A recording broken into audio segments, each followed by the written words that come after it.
Hi everyone, this is your Tampa Bay Realtor Lance Moore, and in this video I'm going to give you 4 ways on how to buy a house with no money down.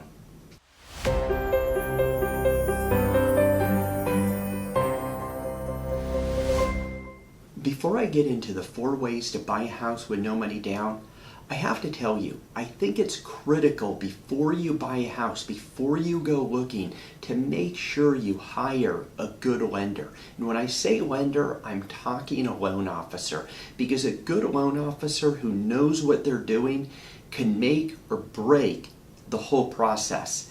And it's the same thing with the real estate agent. You have to hire a good real estate agent who knows and understands lending, because lenders and realtors work hand in hand. So what I'll do is I'll put a couple videos up above on how to choose a lender and how to choose a realtor, and you could watch those.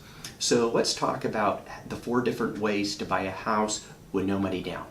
And I'm going to go over 4 different types of loans, and I'll sort of break each one down a little bit. So the first one I want to talk about is FHA.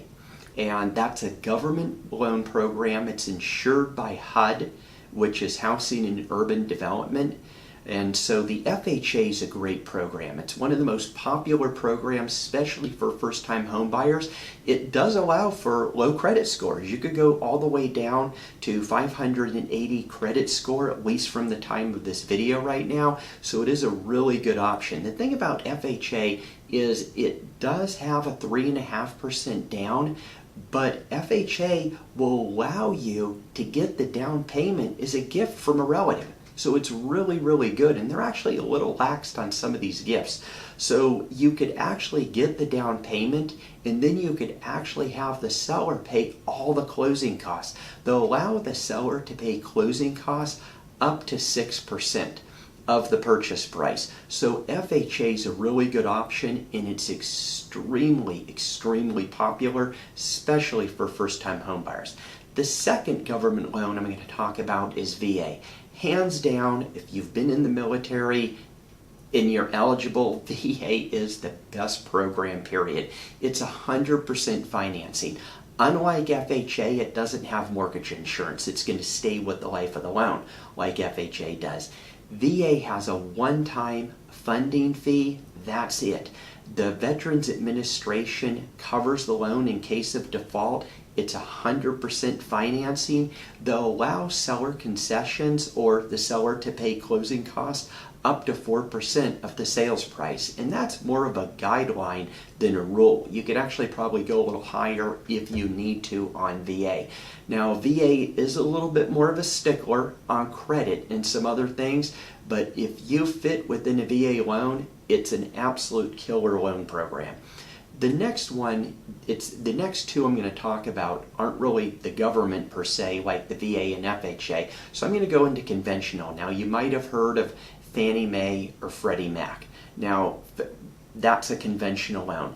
Now, they have down payments of 3% or 5%, but like any of the other programs, you could get a gift for that. And you could also have the seller pay certain amount of closing costs. So as a general rule of thumb, when you're on a 3% or a 5% down payment, they'll only allow up to 3% toward the closing cost. But if you go over 5%, then they'll allow up to 6% toward the closing cost. Now, one thing you might want to keep in mind, depending on your lender, you also may have the lender, you may ask them if they could increase your interest rate slightly, and then they could pay some of your closing costs. So that's another option as well.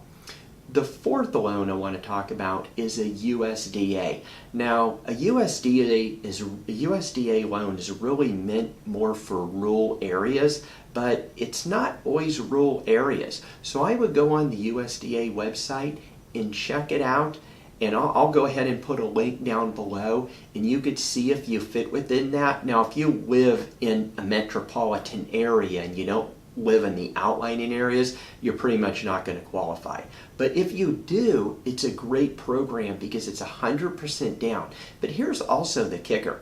Let's say you have a purchase contract at $100,000, and let's say the home appraises for $102,000. They'll actually let you use the additional $2,000 toward your closing costs. So it's really neat.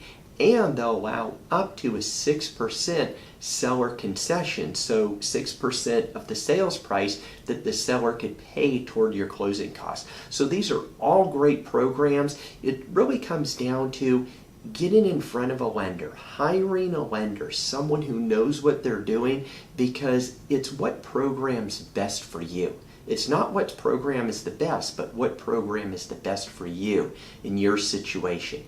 If you like this video, please give me a thumbs up. Check out my other YouTube videos. I have a lot of great information, home buying tips, home selling tips. And if you like this, subscribe to my channel. Hit the bell icon and you'll be notified of new videos. Take care.